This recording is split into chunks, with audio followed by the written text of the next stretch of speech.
The Talmud is an ancient text written around 500 CE and is a massively important work in Judaism. It's around 40 books long, written almost entirely in ancient Aramaic, and dictates most of all of Jewish law and tradition to this day. But what exactly is the book? Who wrote it? And why was it written? And of course, what does it say exactly inside? To begin with, the Torah is basically the central Jewish text. It contains the 5 books of Moses, the later books of prophets, and the even later books of writings, commonly referred to as the Tanakh as an acronym for each of these texts. However, it's a lesser-known fact, yet a foundational aspect of Jewish belief and theology, that there were 2 Torahs given at Mount Sinai of a sort. The written Torah, which is the above referenced text, and the oral Torah, which was not written down and instead passed down teacher to student from Moshe to Joshua all the way down to this day. There's actually a precise list of teacher to student, name by name, starting from Moshe at Mount Sinai down to some of the later Talmudic sages up to around the 5th century or so, listed in one of the tractates of these books. The general notion of the oral tradition was to explain and expound on a lot of the aspects of the Torah, to tell you more precisely how to follow their commandments. For instance, the obligation to wear tefillin is given in the Torah, as it says, "You shall bind them as a sign upon your hand, and they shall be a reminder between your eyes." But the exact makeup and process of tefillin, what they look like, how they're made, how to wear them, etc., is explained in the oral tradition. So that's how it went for several hundred years. Then they ran into a bit of an issue. The first temple of Jerusalem was destroyed by the Babylonians, and the Jewish people were scattered all across the Middle East. They eventually reformed, but a while later, it happened again, now by the Romans, and the destruction of the Second Temple. Hundreds of thousands of people died in the wars that followed, and the Jewish people were scattered all across, a large population remaining in Jerusalem, and a new one forming in Babylon. So, new schools were formed, and as the same information got taught, time passed, and people realized they had ran into a pretty severe issue. Basically, throughout all of the chaos of the last 100 years or so, and throughout all the diaspora, many schools were formed, each of which was teaching the same pieces of information in theory. However, now, as everybody was on their own, and they didn't have a centralized region where all the schools were discussing and teaching the same traditions and laws, a game of broken telephone began to form of a sort, spanning across several centuries. The general laws remained the same, but little variances in tradition, which then multiplied over the following generations, proceeded to worsen over time, and then, after a while longer, you had hundreds of schools teaching very different material. The laws used to be universal, precise, and accepted, but after everything that happened, now just about every single school and city had their own variations in their sets of laws. But there was a truth in there somewhere. It's just that nobody knew who was right exactly, and everybody thought it was them.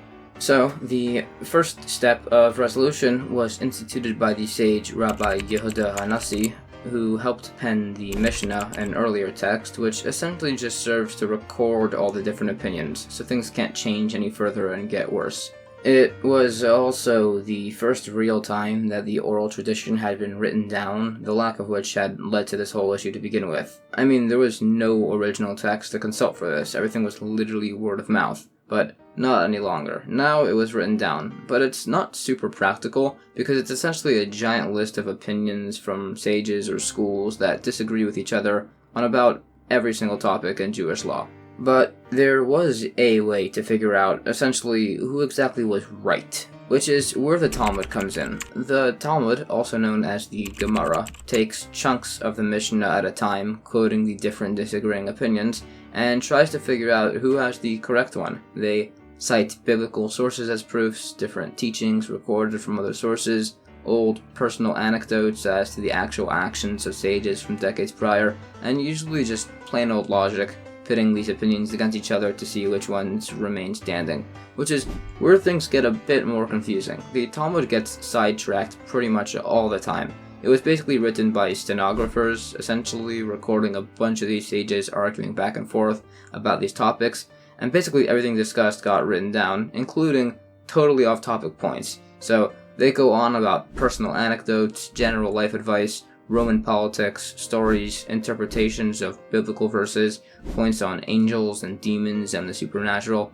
health and medicine, advice, and a lot of personal opinions. In fact, because of this, a lot of the most famous characters or teachings or stories in all of Judaism come from this era in the Talmud.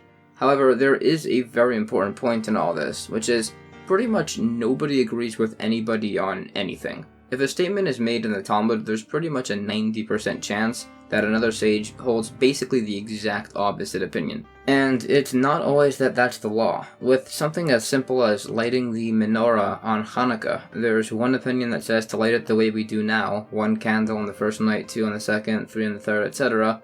And like a line away or so, it says a totally different opinion to do the exact opposite, to light 8 candles on the first night and do 1 less each night after, which is not the opinion we hold like. That's why you have to be careful with reading the Talmud, because a massive percentage of this entire text, due to the nature of what it is, why it exists, and how it was written, just simply is not the law of Judaism.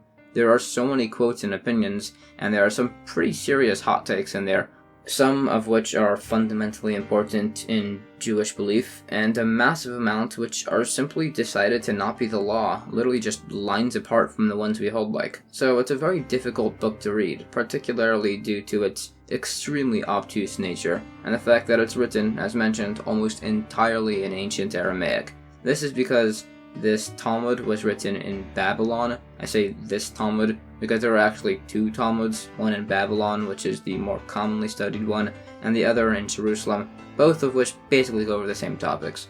Those topics precisely are as follows. There are about 40 books in the Talmud, each usually referred to as a tractate, or a Masechta. Each covers a fundamental concept in Jewish law. There's Tractate Barachos, the first, covering laws of prayer and blessings. Shabbos, the laws of Shabbos. There's several on holidays, including Rosh Hashanah, Yoma for Yom Kippur, Sukkot, Megillah for Purim, and others. There are the laws of marriage, marriage documents, divorce documents, court, inheritance and property, finding and returning lost objects, laws of repayment for damaging somebody's property, and others.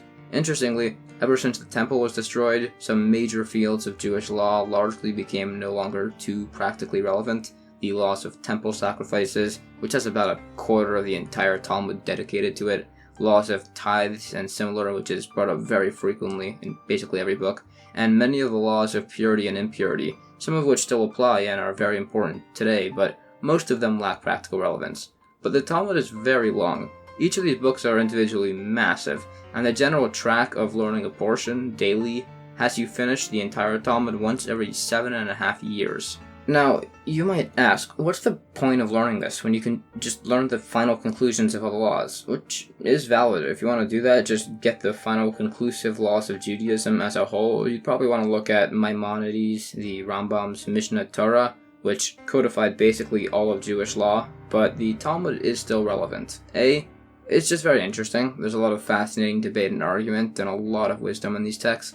B, it does have practical relevancy. It's important to know the logic and sources behind all of our laws for things like modern technology, discussions on electricity, bikes, trains, and recently things like lab-grown meat or AI all have a place somewhere in Jewish law, and they're definitely not mentioned by Maimonides. So a lot of the logic is necessary to analyze to figure out what the law is for many things nowadays. And C, simply, it's Torah, and the Torah must be studied, even if not all of it is held as the law we follow in practice. I mean, besides for that, because of all the different opinions in the Talmud, not every single argument is unanimously concluded, hence why to this day there are so many sects of Judaism that hold more stringent or more lenient approaches in particular areas of Jewish law. Small things like whether you're allowed to eat rice on Passover. Alright, briefly, what does it actually look like inside? This might seem like a lot, so I'll try to break it down simply. This is page 1 of Tractate 1 of the entire Talmud. This section over here is the quoted portion of the Mishna, the topic of debate, here on the laws of when to say the Shema prayer.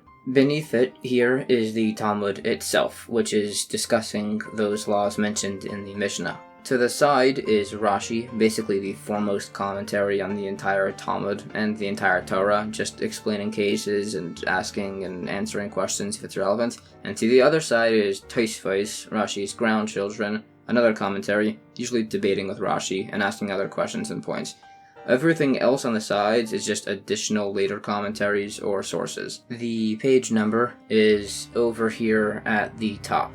Page numbers are a little bit odd here. Instead of going 2, 3, 4, 5, it goes 2A, and then on the other side of the page 2B, then 3A, then 3B, etc. And this style of formatting repeats across the entire Talmud. So it's pretty complicated. Or you could just pull up one of the many English translations online or watch a class or something. Anyways, that's basically the Talmud. I hope that clears up any questions you'd have. If you have any more, please ask me in the comments. And with that said, thank you so much for watching, and have a great night.